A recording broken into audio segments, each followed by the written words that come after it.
So I'm preparing to upload a video on my black verbenas. And in doing so, I thought I would take you on a trip through my mind to how I came up with the recipe. A recap, if you will, of the entire process from conception. So years ago, we were at, I don't think it was Bennigan's, I think it was, they're pretty much the same damn place. So we just went there. We would go to this particular one every few months. He would have a day off during the week. So we would go to that one during the week in the middle of the afternoon when no one was there. You know what? I'm not going to say where it was. I take that back. I'm not going to say where it was because it's on the boycott list. Okay, and we haven't been since they went on the boycott. Like I said, it was years ago, so I'm sure it was when Obama was running for president, and they had to go. Anyway, so I'm not gonna tell you where the fuck it was. I'm not gonna promote the place by telling you where it was. But anyway, we went to this very, very popular place. It's a TGI Friday, Ruby Tuesday style place. Assuming that those two haven't been caught being racist, because we all know most are. But so you'll know what kind of restaurant it was. It was like TGI Fridays or Ruby Tuesdays or something like that. So anyway, we used to go to this place.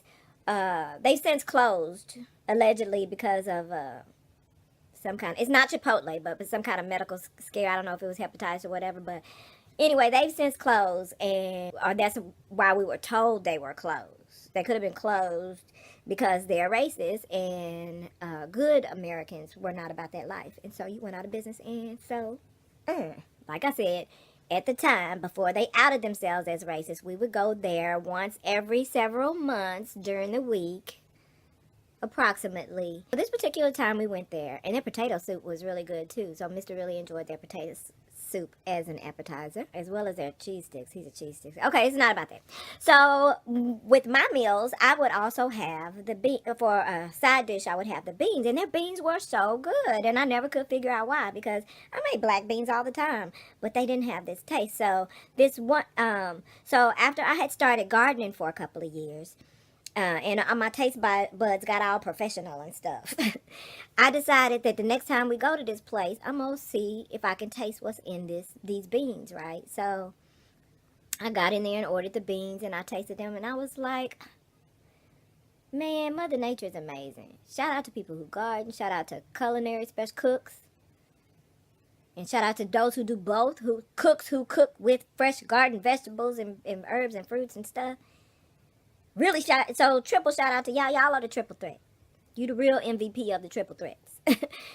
So I sat down with my newly experienced gardening ass and culinary student, and I ate the beans, and I was like, it's so obvious. I was like, oh my God, they just squeezed lime juice in it. It's as simple as that. Ain't no whole big old bunch of shit, right? They squeezed lime juice in this bitch.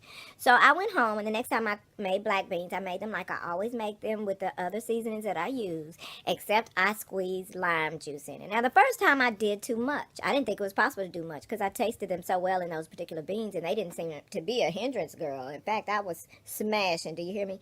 But it could be a little much. So the first time, I ate them, you know. But the second time I did that thing, and it was nothing to it.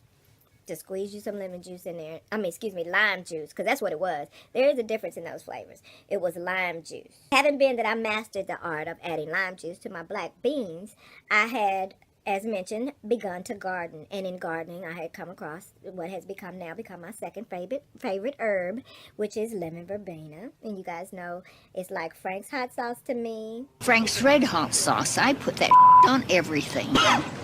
Frank's Red Hot, I put that on everything. So around the same time that I started finding substitutes for my salmon, because I don't know if this goes into a whole separate story time, but it's still related. Y'all know my grilled salmon is fire. So I was going to make my salmon, but I didn't have the lemons. That's lemon, not lime. I didn't have the lemon to put on it. So I was like, ugh, I'm going to do? And of course, I don't have capers lying around the house, but not that we do capers like that. But I was like, what am I going to do? I don't have no lemon. And it still would have been good without it. But, you know, when I do my salmon, I do my salmon. Like, we haven't even found a restaurant that can outdo my salmon. So, a 5-star or otherwise. So, I start going through all the cabinets to see what I have that would give me the tang that lemon would give me. I thought about vinegar. I thought about capers. I thought about olives and decided against it because salmon is expensive, and just in case it didn't work out, I was not going to, whatever's going to happen, it just wasn't going to be as good. But I wasn't going to ruin no expensive, no wild caught salmon.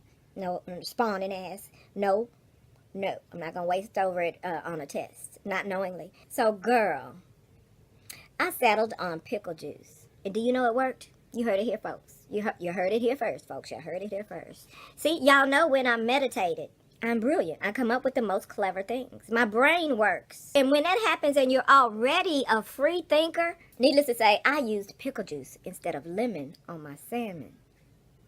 So that's going to be another little secret. Ooh, this video going to be full of secrets all through it.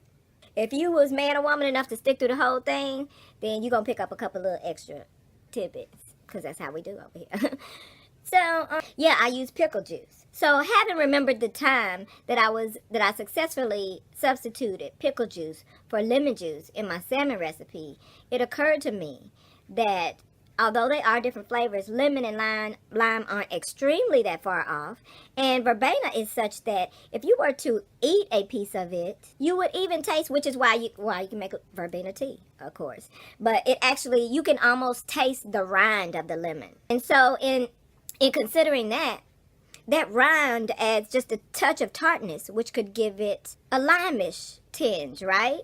So I thought to myself, after gardening, I was able to just not use lemon with my salmon anyway. I just used the verbena, which completely substitutes nutritionally and otherwise and adds other benefits. So I used the lemon verbena instead of lemon at all. I started out using both, but both is too much because the verbena is just that strong. So I now on my salmon, I guess that kind of makes it lemon pepper salmon, doesn't it? Oh, technically my salmon is lemon pepper salmon. Unless I make it teriyaki, which I can also do. I think I may do that next time. I've never done that. I think I'm gonna try a teriyaki twist on my salmon. Okay, I'm doing too much. You can tell I meditated before this was just gonna be a little simple addendum at the end of that video. It didn't work out, did it? No. My apologies. So, but you learned something, girl, and you came here for the culinary benefits, for the culinary practicalities that I'm offering in this particular video. So, boom, there you go. So in that lemon verbena is so strong that you can almost taste the twang of the rind of the lemon in the herb. I thought, well, why wouldn't that be a sufficient substitute in the black beans? So the first time I did it, I made the black beans as usual, and when it was time to put the lime or lemon in, when it was time to put the lime in, or in this case, the verbena instead, I had forgotten all about it until it was time to put the lime in. And so when I went to look for the lime, knowing that I'm using verbena this time, I got the verbena, and I crumbled it up, and I sprinkled it in the beans. This was at the end now, because I usually put the lime in at the end. I learned that the best way to add the fresh citrus is at the end, and this is how I learned that. So, when I went to put the verbena in, at the time that I would put the fresh lime in, I put it in at the end, and I stirred it up. I smelled it, smelled great, but I tasted it, and it was overpowering lemon. It was too, I don't know how to explain that, but it was too much. So that kind of was, the second try was ruined. So only on the third time was a charm, but the fixes were so simple that I actually could have fixed them in the same night and still had a different batch of a better black bean. But I think I just had another vegetable instead and tried it again the next time. So, like I said, I learned that time that when cooking with fresh citrus, you want to put that in toward the end. When using fresh citrus as an added flavor, rather than a cooking ingredient, you want to use it at the end. But when using fresh herbs, you want to cook with them. So, fresh citrus is a flavor additive more so than it is a cooking flavor ingredient. Does that make sense? When we're talking fresh fruits that are added for flavor alone, then it's okay to add that at the end.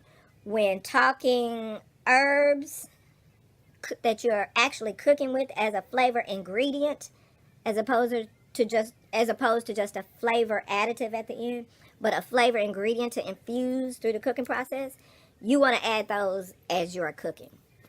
so those flavors can marry. Oh boy.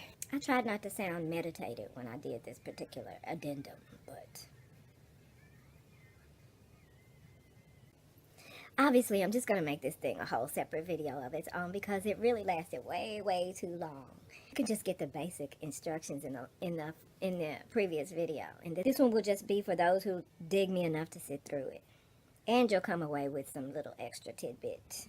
Because I was just thinking, I have a lot to teach for the personal home gardener. But I never forget that I'm as much of a student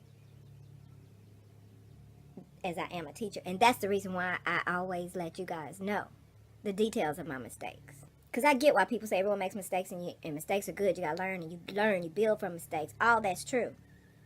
Everybody makes mistakes, but that don't mean you have to. You don't have to jump on the loser's team just because everybody has lost. You know? Everybody makes mistakes. Well, since everybody did and I saw everybody do it, let me not do that. I'm not going to do what all y'all did. That don't look like it was fun to endure, so I'm not going to do it. But now, the group think is, since everybody endures something, that everybody has to endure that something. Because you fucked up don't mean they gotta fuck up too. People do these story times about when they were ain't shit people. And then they come back, and when people say something about it, they come back and I never say anything. Because even when people get on camera and say they need help or something or advice on something, they don't want it. They just want to hear what they're saying is they want you to agree with them. Hey, you guys, I need you guys too. Y'all might as well come on and say, you guys, I want to ask you guys, don't do that. Say, come on camera and say, hey, you guys, I want you guys to agree with me on everything. I get it when people come on, caping. They just want to come for you for sport, because it's what they do. You got to let those people do that, because that's what you got to let trolls do their job. Come on over here. Trolls are welcome over here. Come do your job over here. And they don't like it over here. Because it's only helpful when it gets you all riled up and gets you so upset that you dedicate a whole haters video. That's what they like. They'll be back.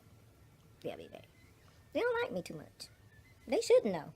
I ain't mad. You fuck around and get exposed over here. You don't want that. You want sleep people to continue to buy into your bullshit. I don't know how these turned out because I'm actually tightening it up. Because I blew my hair out. Because y'all know periodically I should call them Mr.'s length check. Y'all know a lot of us have been brainwashed to think black women's hair can't really grow. I mean, although that myth has been busted over and over again since this new bullshit ass natural hair phenomenon has come about. How is this new? Y'all hair just start coming out like that? I get it. You just start taking care of it as it is, but how y'all do that? How's it become this new awakening ass shit? Let me back up. I almost slipped into a rant. I almost slipped my monkey ass into a rant. I ain't gonna do that to you. You came here to learn about some lemon verbena. I put that shit on everything.